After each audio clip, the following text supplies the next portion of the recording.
L-attriċi Angelina Jolie li hija wkoll mibgħut speċjali tal-Kummissjoni għar-Refuġjati tal-Ġnus Magħquda żaret il-faċilitajiet tal-Forzi Armati ta' Malta, dan flimkien ma' Antonio Guterres li jmexxi l-istess organizzazzjoni.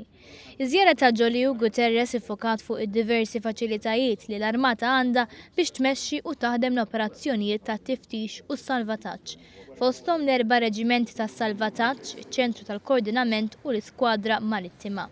Permezz tal-helikopter u l-Patrol Boat P-52, il-Forzi Armati għamlu dimostrazzjoni ta' kif isir il-proċess ta' tiftix u salvataġġ.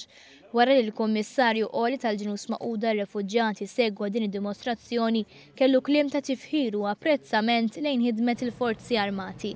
U għasosna li rata sew il-kuraġġ, id-determinazzjoni u l-ġenerożità ta' dawn il-ħaddiema li salvaw eluf ta' persuni f'riskju li jitilfu ħajjithom. Fil-fatt waqt iż-żjara tagħhom il-ħadd wara nofsinhar, Guterres u Jolie kellhom l-opportunità li jitkellmu ma' żewġ persuni li salvaw minn waħda mill-aħħar traċedji li saru fil-Mediterran. Hawn Guterres fisser kif meta jara familji mis-Sirja li batew raw qudiemhom il-mewt ta' qrabathom u komplew jitfgħu f'riskju lil ħajjithom, japprezza iktar kemm huwa importanti x-xogħol tal-Forzi Armati ta' Malta. Angelina Jolie li bħalissa qiegħda f'pajjiżna l-ġbit tal-film tagħha ma' żewġa hija magħrufa sew għall-ħidma tagħha fil-qasam tar-refuġjati. Fil-kariga ta' Goodwill Ambassador żaret madwar 40 pajjiż fejn appellat għall protezzjoni ta' dawn il-persuni vulnerabbli.